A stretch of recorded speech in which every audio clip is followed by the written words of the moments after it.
Bismillahirrahmanirrahim. Assalamualaikum warahmatullahi wabarakatuh. Bismillah, alhamdulillah, wassalatu wassalamu ala sayyidina rasulillah wa ala alihi wa sahbihi wa mawalah wa la hawla wa la quwata illa billah, amma ba'du. Alhamdulillah, pertemuan sekian untuk dars kita, pelajaran tafsir Al-Quranul Karim. Dan kita tetap memakai salah satu tafsir yang ditulis oleh ulama Nusantara, ulama dari tanah Jawa, dari tanah Indonesia, yaitu yang bernama Al-Allamah Asy-Syaikh Muhammad Nawawi Al-Jawi, nafa'allahu ta'ala bihi al-muslimin. Ketika beliau sedang mukim di kota Makkah. Nah, beliau itu dimakamkan di Mekah, meninggalnya di Mekah. Beliau mukim di Mekah dan menjadi guru besar di Mekah Al-Mukarramah. Beliau itu punya madrasah di sana. Apa sebab beliau nulis kitab ini? Apa sebabnya? Sebabnya apa? Sebabnya apa, Fit? Kenapa beliau menulis kitab tafsir ini, Tafsir Munir?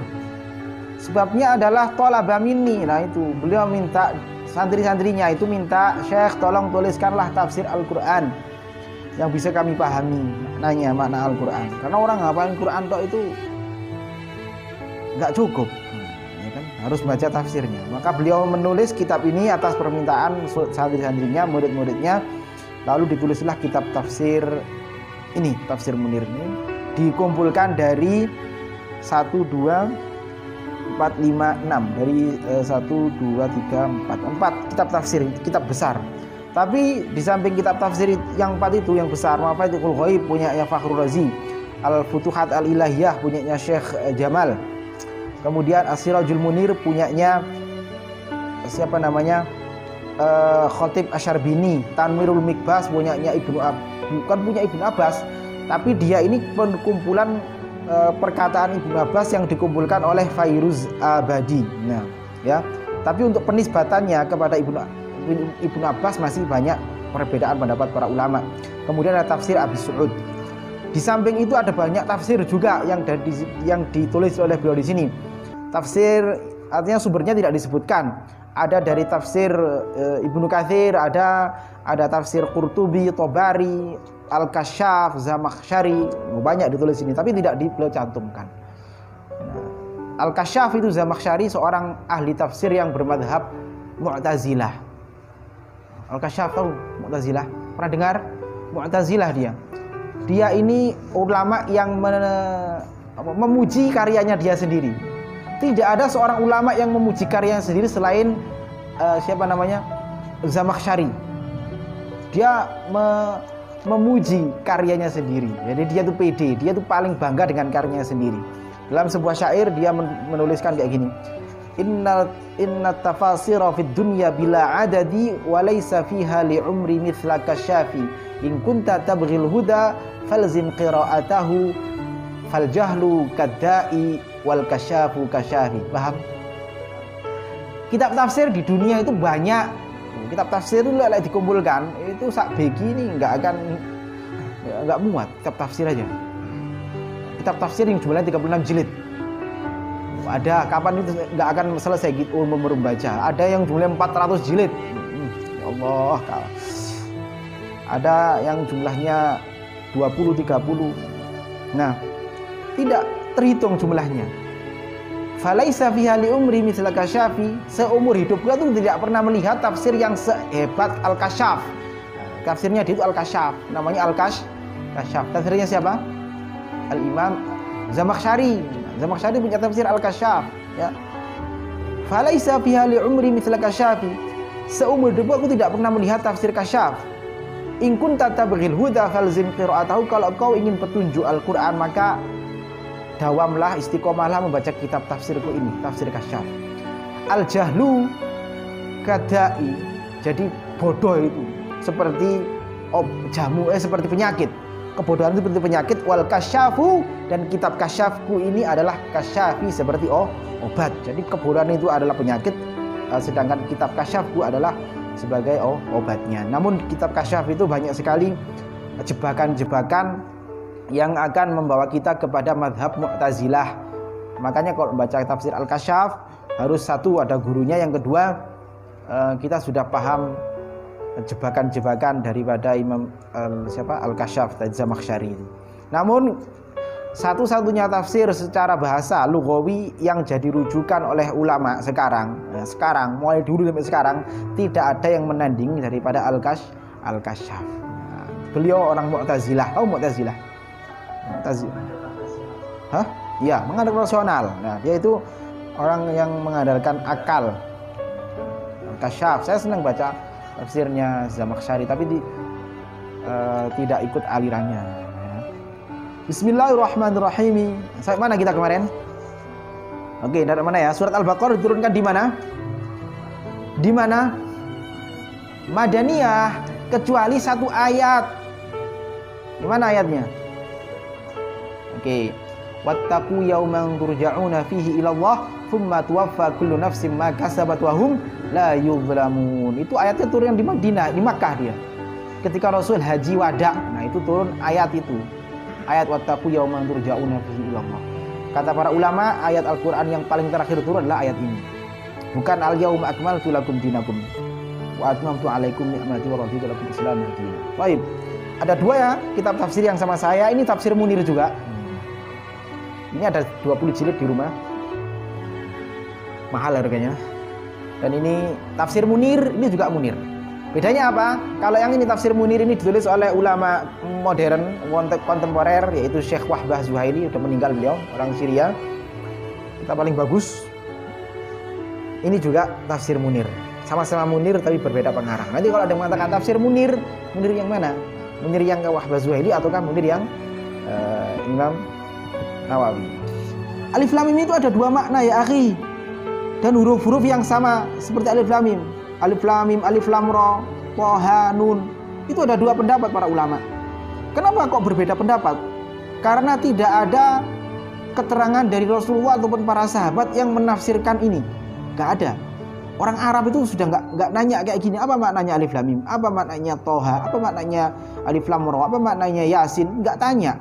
Ya kan? Makanya para ulama berbeda pendapat di dalam menafsirkan ayat huruf ini. Huruf muqatta'ah namanya. Namanya huruf apa, Fit?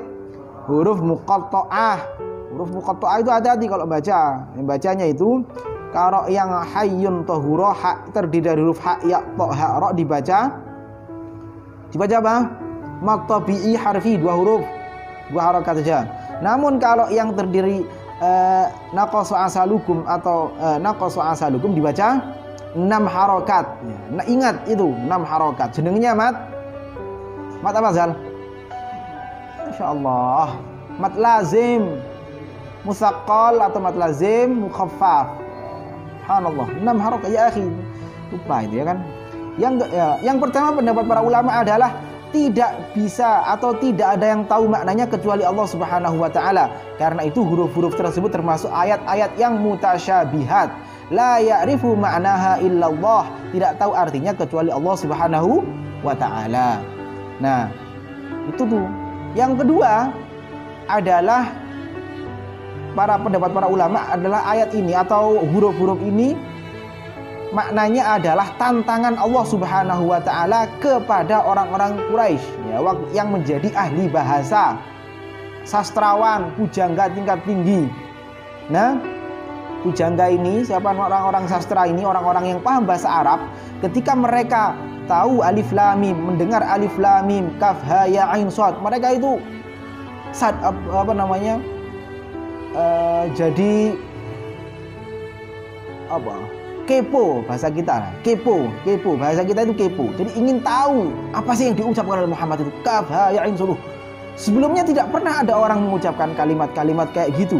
Namun ketika Muhammad mengucapkan kayak gitu, dia jadi kepo, ingin tahu isi kelanjutan daripada Al-Quran. Umar bin Khattab radhiyallahu taala anhu masuk Islam karena surat Toha, ya kan? Toha, dia subhanallah, Toha. Tidak pernah saya melihat Toha, maknanya apa? Toha, ma anzalna 'alaikal Qur'ana litashqa. Langsung masuk Islam dia. Nah, kan gara lihat seperti itu. Jadi bersih tantangan Allah Subhanahu wa taala kepada orang kafir Quraisy. Wahai orang kafir Quraisy, seakan-akan Allah mengatakan kayak gini, wahai orang-orang Quraisy, kamu tidak beriman kepada Muhammad, kepada Al-Quran yang telah aku turunkan kepada Muhammad, kalau kamu tidak beriman kepada Al-Quran yang aku turunkan kepada Muhammad, datangkanlah Al-Quran yang mirip, yang serupa dengan kalam atau kalam yang dibacakan oleh Muhammad kepadamu, yang mana huruf-hurufnya itu sama seperti huruf-huruf yang kalian ucapkan, terdiri dari huruf alif, terdiri dari huruf lam, terdiri dari huruf mim. Nah, seperti itu. Datangkanlah. Tidak akan bisa mereka mendatangkan Al-Quran seperti itu. Taib, itu ada dua makna ya kan, dua tafsiran daripada alif lam mim dan ayat-ayat yang sejenisnya. Kemudian teman-teman sekalian, orang Arab itu ahli bahasa. Jadi cara membuat syair itu mereka tidak usah belajar arut dulu. Arut itu ditemukan oleh seorang ulama namanya Khalil bin Ahmad Al-Farahidi pada zaman kekhalifahan Umayyah. Dia menemukan ilmu arut. Sampai sekarang kita bisa belajar membuat syair dengan ilmu arut. Namun orang Arab dulu, orang Arab asli, orang Quraisy itu kalau membuat syair tidak pakai ilmu arut. Jadi sudah dari sananya, sudah mauhibah. Tiba-tiba ada orang termenung di jalan bikin syair. Seorang melihat burung bulbul, Sautu Sofiril Bulbul, punyanya Asma'i. Dia menulis qasidah Sautu Sofiri al Bulbul. Semuanya berakhiran lam. Cari aja nanti di Google, Sautu Sofiri al Bulbul. Nah, di orang Arab itu dulu ada pertandingan atau bukan pertandingan, pamer kekayaan, pamer kepintaran syair, pamer dukun. Dukun itu mantra, dikumpulkan setiap hari ke-6. Hari ke-6 itu hari apa? Hari ke-6 hari Sabtu. Hari ke-5 maksud saya. Hari ke-6 benar. Hari ke-6 hari apa? Jumat. Ya, hari itu dimulai dari Ahad. Bukan Minggu. Kita itu Ahad sebenarnya. Minggu itu dari bahasa Portugis ternyata ya kan? Lu gak tahu. Minggu itu bahasa Portugis. Bahasa Portugis masuk ke Indonesia karena peribadatan orang-orang Nasrani yang membawa agama Kristen kepada ke Indonesia. Ini adalah orang Portugis pertama kali. Hari Ahad diganti dengan hari Minggu. Sampai saiki. Ya, Minggu itu penyebutan orang-orang Portugis. Minggu. Ya kan? Kalau nggak salah itu bahasa Portugis ini. Kemudian gantilah Ahad, Isnin hari kedua, Senin. Hari ketiga apa? Al-Thulatha. Hari ketiga Arbi'a. Hari kelima Al-Khamis. Khamis itu bahasa Arabnya limo, ya kan? Hari keenam seharusnya Sadis. Kenapa dinamakan dengan Jumat? Karena waktu itu adalah hari di mana orang-orang kafir, orang-orang Quraisy, suku Quraisy berkumpul di sebuah pasar namanya Pasar Ukaz. Pasar Ukaz itu dekat Ka'bah. Tiap hari kelima mereka berkumpul. Orang kaya itu pamer kekayaannya. Yang kaya gelarnya Abu Lahab, kaya dia. Abu Jahal, kaya. Abu Sufyan, pokoknya gelar-gelarnya abu itu kaya. Abu Janda, ya. Pokoknya abu itu kaya mereka. Hartawan Quraisy terkenal, Abu Lahab, Abu Jahal, Abu Talib. Siapa lagi? Abu Sufyan, Abu Nawas. Abu Nawas itu orang hidup pada zaman kekhalifahan Abbasiyah. Dia bukan pada zaman Abu Nawas itu ada, bukan tokoh fiktif. Dia itu orang aneh. Tahu anehnya apa? Seumur hidupnya dia selalu moh limo dilakoni kabeh. Madon, minum, apa lagi? Pokoknya moh limo dilakoni kabeh. Sampai dia membuat sebuah syair berisi pujian kepada Khomer. Saya asqini fakuliyah ya al-khomru, pokoknya gitu loh. Berikanlah aku khomer dan satu gelas khomer dan katakanlah ini benar-benar khomer. Jadi ada bait khusus syair memuji khomer. Namun dia ketika meninggal, sebelum meninggal dia tobat kepada Allah Subhanahu wa taala, menulis sebuah syair namanya Al-I'tiraf. Ilahi lastu bil firdausi ahla wala aqwa 'ala nari jahim. Itu qasidah Abu Nawas itu Al-I'tiraf. Bukan tokoh fiktif. Di buku-buku kitab-kitab adab diterangkan kayak gitu. Adab pada masa Abbasiyah. Jadi gitu. Pada hari Jumat itu mereka berkumpul, orang kaya gelarnya Abu, orang penyair. Syair mereka nanti yang menang terkumpul 7. Ditempelkan, dituliskan di dinding Ka'bah. Dulu sitar apa namanya itu? Kiswah ya namanya. Kiswah Ka'bah itu berisi syair. Syair itu berisi. Namanya Al-Mu'allaqat As-Sab'. Ada Umrul Qais, beliau menulis syair zaman jahiliyah, ditulis di 250 tahun sebelum Rasulullah diutus. Itu masa jahiliyah, syair jahiliyah. Dikumpulkan di situ, ditempelkan syair-syair yang menang. Begitu juga dukun, the dukun of the week, ya kan, weeks, ya kan, atau pokoknya kekaya, yang paling kaya minggu ini, yang paling menang syairnya. Itu orang syair semacam itu. Ketika Islam datang zaman Umayyah, dulunya yang syair-syair itu digantilah kiswahnya bertuliskan ayat-ayat Al-Quran. Itu kaligrafi ada di Arab, ada di sejak zaman dahulu. Jadi kan seperti itu. Ada yang mengatakan kaligrafi, apa itu kaligrafi? Nggak ada gunanya. Ya akhi, di Mekah itu ada kaligrafi, di Ka'bah itu tulisannya. Dulu itu adalah syair, kemudian diganti. Orang Arab macam itu. Orang Arab sangat ahli bahasa. Makanya ketika Al-Quran turun ada alif lam mim, heran mereka, loh kok iso ya Muhammad itu, kok bisa Muhammad gak pernah sekolah tiba-tiba tahu huruf alif, tiba-tiba tahu huruf lam, tiba-tiba tahu huruf mim. Dari mana dia sekolah? Dari mana dia mendapatkan ilmu itu kalau tidak dari Allah Subhanahu wa taala? Sifatnya a'udzubillahi minasyaitonirrajim, bismillahirrahmanirrahim. Qala al-musannif rahimahullah, alladzina yu'minuna bil ghaibi wa yuqimuna as-salata wa mimma razaqnahum yunfiqun walladzina yu'minuna bima unzila ilaika wa ma unzila min qablik wa bil akhirati hum yuqinun. Baik. Sifatnya Al-Quran yang diturunkan oleh Allah Subhanahu wa taala kepada Rasulullah, kepada Muhammad sallallahu alaihi wasallam adalah hudan, sebagai petunjuk, lil muttaqina, kepada orang-orang yang beriman. Petunjuk Al-Quran itu ada kalanya petunjuk khusus, ada petunjuk umum. Kalau petunjuk khusus ya kayak gini, hudan lil muttaqin, orang yang beriman, dia sudah masuk Islam, sudah beriman, sudah bersyahadat kepada Allah bahwasanya Allah adalah Tuhan dan Rasulullah Muhammad adalah utusan Allah Subhanahu wa taala. Itu orang-orang yang iman. Maka dia akan mendapatkan petunjuk Al-Quran manakala dia itu muttaqin. Nah, nanti disebutkan siapa itu muttaqin. Dia akan mendapatkan petunjuk oleh Allah Subhanahu wa taala. Nah, ada petunjuk yang umum pada seluruh manusia sebagaimana disebutkan di dalam surat Al-Baqarah ayat 186. Syahrul Ramadan alladzi unzila fil Qur'an hudal linnas. Satu berapa? 87. 86 87. 185. 185 ayat tentang puasa. Syahrul Ramadan alladzi unzila fil Qur'an hudal linnasi wa bayyinatin minal huda wal furqan. Itu hidayah umum. Ada hidayah khusus. Contohnya kayak gini, hidayah umum itu. Ada orang tanya saya, "Assalamualaikum," telepon, kemudian nanya saya, "Alamat BQ itu di mana?"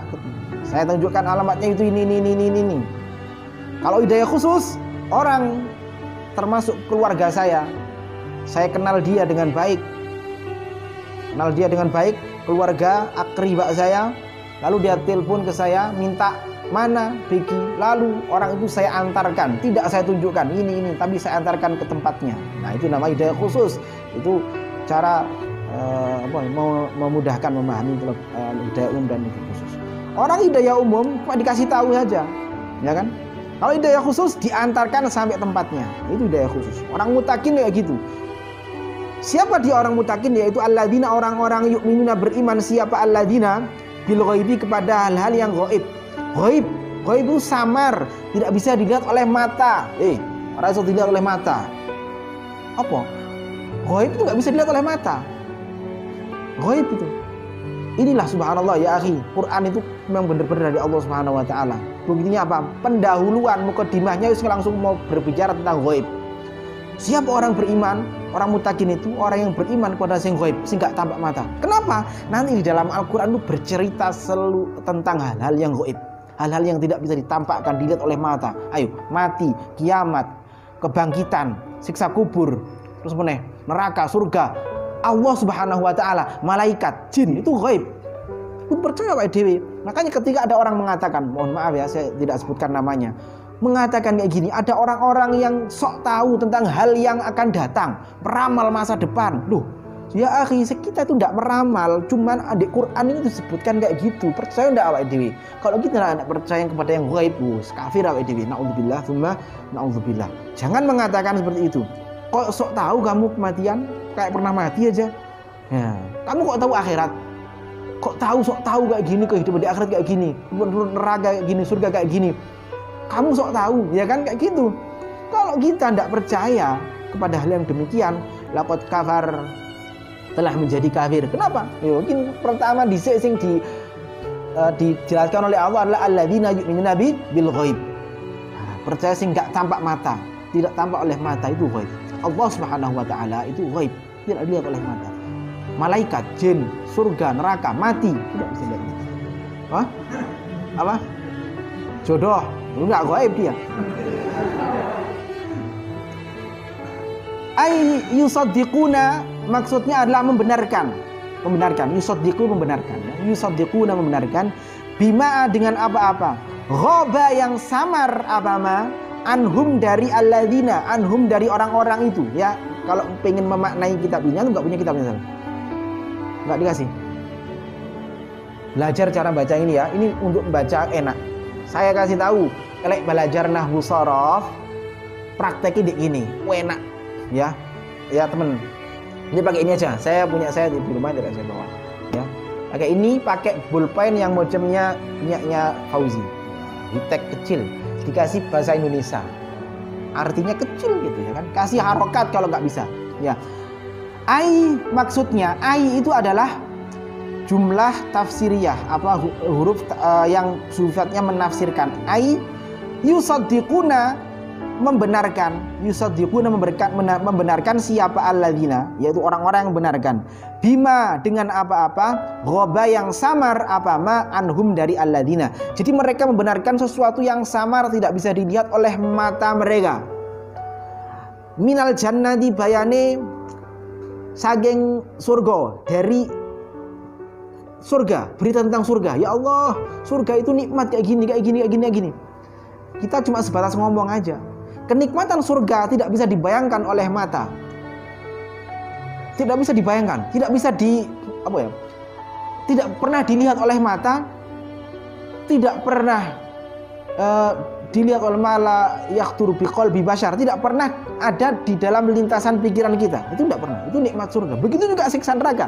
Kalau itu orang dipotong kayak seperti apa, tidak pernah kita lihat dan tidak pernah terbayangkan oleh kita. Itu siksa neraka dan juga nikmat surga. Wasirati, dan juga sirat, jembatan.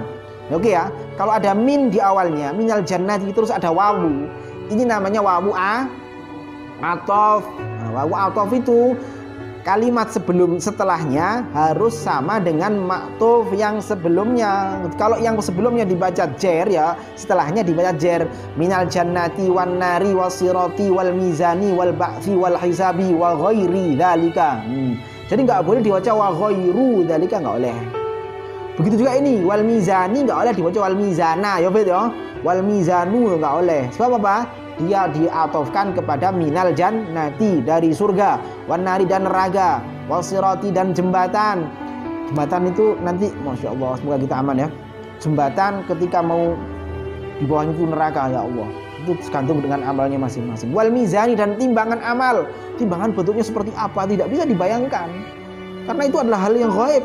Adapun ada kitab menerangkan seperti ini, itu sumbernya imma hadisnya dhaif, yang kedua maudhu, ya gitu ya. Ada kitab yang menerangkan, oh mizan ini nanti sekian panjangnya, bentuknya kayak gini, atau jembatan bentuknya kayak gini. Nah, itu semuanya hal-hal yang gaib, hal yang tidak pernah, atau apa namanya, harus penjelasan hari yang hadisnya ya harus mutawatir. Ya, mutawatir itu dilihat oleh banyak orang. Wal ba'thi, dan juga kebangkitan, wal hisabi, dan perhitungan amal, wa ghairi dzalika, dan selainnya. Oke, wakila, dan dikatakan al muradu bil ghaibi, al muradu yang dimaksudkan bil ghaibi dengan ghaib itu al qalbu, hati. Nah gitu ya. Penafsiran yang kedua, al ghaib itu maknanya adalah hati. Hati, maknanya hati, ghaib itu hati. Wal makna, dan maknanya, maksudnya kalau hati itu dikatakan ghaib, maka tafsirannya kayak gini. Yu'minuna biqulubihim la kalladzina yaquluna biafwahihim ma laisa fi qulubihim. Maknanya kayak gini ya. Yu'minuna, mereka beriman, biqulubihim, dengan hatinya. Jadi samping Di samping mulutnya itu lisannya iman, hatinya juga beriman. Bukan seperti orang-orang munafik yang mana lisannya itu berkata iman, namun hatinya kafir, hatinya nentang. Itu orang munafik. La, bukan. Kalladzina, seperti orang-orang.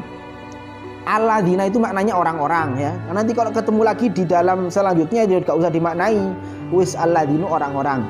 Ka itu seperti ya. Kalladzina seperti orang-orang yaquluna yang berucap, yang berkata siapa alladzina bi afwahihim dengan lisannya mereka. Afwahihim itu lisan. Ma laisa fi qulubihim yang tidak sama dengan hati mereka. Laisa itu tidak sama ya. Ma laisa fi qulubihim yang mana tidak sama dengan hatinya mereka. Cuma iman di dalam lisannya tapi hatinya tidak iman. Na'udzubillah tsumma na'udzubillah. Itu namanya munafik. Munafik itu ada munafik amali, ada munafik i'tiqadi. Ingat ya, kalau munafik i'tiqadi kayak gini, iman di mulut, hatinya kafir. Itu namanya munafik i'tiqadi. Ya, ini yang jelas nanti dalam Al-Qur'an, innal munafiqina fid darkil asfali minan nari. Orang munafik itu ada di dalam neraka paling bawah. Fid darkil asfal minan nar. Intipin rokok orang munafik. Na'udzubillah tsumma na'udzubillah. Namun kalau munafik amali, yang ayat munafik salasun itu ya kan, ada yang munafik ono piro? 3. Yang pertama, idza kadzaba, idza hadatsa kadzaba, wa idza tumina khana, wa idza wa'ada akhlafa. Kalau berbicara bohong, kemudian khianat, terus kemudian kita menyalahi janji, itu munafik amali. Munafik apa namanya? Amali, bukan i'tiqadi. Tadi enggak sama dengan munafik yang tadi itu. Beda ya. Kalau munafik i'tiqadi dia jelas di neraka. Tapi kalau munafik amali dia dosa aja. Enggak bodoh. Munafik amali beda dengan munafik i'tiqadi. Bedakan itu. Oke, yang kedua. Syarat ciri orang mutakin yang pertama tadi adalah beriman kepada yang ghaib. Ghaib itu adalah hari yang tidak bisa dilihat oleh mata. Jannah, surga, dan yang kedua adalah hati. Oke.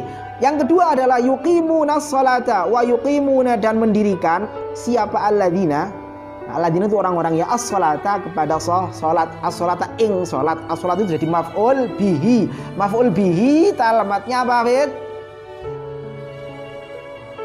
Maf'ul bihi alamatnya apa? Dimas. Mansub, alamat mansubnya apa? Fathah. Oke, Masya Allah. Alamatnya kok nun? As-sholata maf'ulun bihi wa yuqimuna, dan mendirikan siapa alladzina as-sholata ing salat. Ing itu bahasa Arabnya maf'ul itu jadi apa sih? Maf'ul bihi aja. Maf'ul kok maf'ul bihi. As-sholat jadi maf'ul bihi, tanda maf'ul bihi dibaca mansub. Alamat nasabnya apa, Zal? Fathatan zahiratan, fathah yang jelas. As-sholata. Kenapa kok fathah dhahirah? Karena isim mufrad. Yutimuna menyempurnakan as-sholawati atau as-sholawata. Ayo, jadi maksud ini lagi as-sholawati atau as-sholawata? Ti atau ta? As-sholawati. Kenapa as-sholawati? Kenapa, Fit? Maf'ul bihi alamatnya adalah, kalau tadi maf'ul bihi tandanya adalah fathah. Sekarang kok kasroh. Kenapa? Jamak mu'annas salim. Mu'annas salim itu yang berakhiran ati, itu atun, atin, atin. Ya, atun, atin. Oke. Ayyutimuna menyempurnakan as-sholawati, sholat al-khamsah atau al-khamsi? Khamsah atau khamsi? Khamsah atau khamsi? Khamsah. Karena dia alamat asli daripada itu adalah fathah. Adapun kasroh itu pengganti, ya kan? Karena dia adalah isim jamak muannats salim. Al-khamsah. Bisyuruti dengan syarat-syarat, wal arkani dan rukun-rukunnya, wal hayati dan juga dengan sunnah-sunnahnya. Jadi kenapa Al-Qur'an itu kok mengatakan yuqimuna, itu diartikan mendirikan, bukan yaf'aluna, bukan yusalluna, tidak mengerjakan itu tidak di Al-Qur'an itu tidak pakai yaf'alun. Kalau yaf'aluna salat gak memperhatikan rukun, gak memperhatikan syarat, gak memperhatikan sunnah. Namun kalau dikasih yuqimuna, mendirikan, itu artinya mendirikan sholat dengan memberikan sholat itu syaratnya, rukunnya, sunnahnya dilakukan kabeh. Apa syarat sholat fit? Banyak ngomong. Ada syarat sah, ada syarat wajib. Syarat sahnya sholat apa salah satunya Pak? Suci. Ada syarat wajib Islam. Oke, pintar sana ya. Wal arkan, kalau rukun takbiratul ihram, niat dhisik, niat takbiratul ihram, niat itu takbiratul ihram, terus baca surat Al-Fatihah, selesai, ya kan? Surat Al-Fatihah. Kemudian ada niat itu yang ucapan, ada niat yang gerakan. Tumakninah itu niat. Kadarnya tumakninah apa? Ucapan subhanallah, cukup niat. Baik, niat itu di dalam hati. Adapun lisan itu membantu hati. Kalau dilafadzkan la ba'sa, tidak masalah. Ibnu Taimiyah sendiri mengatakan la ba'sa. Jadi melok sapa sampeyan nek melok Ibnu Taimiyah itu loh. Saya itu heran kok niat sholat nggak boleh dengan usolli. Subhanallah ya akhi, itu masalah khilafiyah para ulama. Ibnu Taimiyah sendiri itu mengatakan la ba'sa. Fatwanya siapa namanya kalau nggak salah Ibnu Bas atau siapa itu mengatakan nggak apa-apa, la ba'sa ya dia bilafzi. Yusaidu al-qalba. Namun kalau ente fit niat di lisan tok atine beda. Atine nggak niat ya nggak sah salate. Nang teko moro-moro sholli fardhu dhuhri gak niat atine, tapi niat yang penting adalah hatinya. Allahu akbar. Dia niat sholli fardhu dhuhri mek. Ya. Makanya kalau ada orang mengucapkan niat lah bahasa nggak apa-apa niat, silakan niat pakai lisan. Oke. Kalau orang mengingkari niat dengan lisan berarti dia ngajinya hanya sebatas kulitnya, tidak masuk gitu loh. Oke, niat itu, niat al-umur bimaqasidiha. Dari mana tadi? Baik.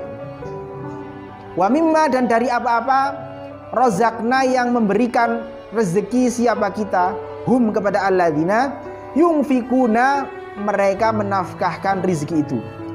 Jadi dari rezekinya itu yang diberikan oleh Allah Subhanahu wa taala, mereka menafkahkan rezekinya itu. Artinya membayar zakat atau memberikan sedekah. Subhanallah, cuma beberapa baris ini sudah isya. Taib, insyaallah kita lanjutkan setelah adzan. Habis isya kita lanjutkan sebentar, terus kita kalau nanti inti kaya, ojo pangan kabeh duwi ya, itu akan menjadi siksa antum. Walladzina yaknizuna dzahab wal fiddah, apa artinya? Orang yang menyimpan hartanya tidak dinafkahkan, tidak disedekahkan, tidak dizakatkan, itu nanti akan disetrika. Hartanya jadi api neraka. Naudzubillah, naudzubillah. Mimma a'tainahum, artinya dari apa-apa yang telah kami berikan kepada mereka. Minal amwali, dari harta, banyak harta. Yatasaddaquna, mereka bersedekah, li taatillah, karena untuk taat kepada Allah di jalan Allah Subhanahu wa taala. Wa huwa Abu Bakrin As-Siddiq wa ashabuhu. Ya, dan mereka itu contohnya, contoh orang yang menafkahkan rezekinya di jalan Allah Subhanahu wa taala, contohnya seperti Abu Bakar As-Siddiq radhiyallahu taala anhu dan para sahabatnya Rasulullah sallallahu alaihi wasallam, Abdurrahman bin Auf dan seluruh sahabat-sahabat yang berdewan. Baik, kita lanjutkan setelah sholat isya sebentar. Habis itu kemudian murajaah. Langsung sholat, kita lanjutkan setelah sholat isya. Baik, terima kasih. Assalamualaikum warahmatullahi wabarakatuh.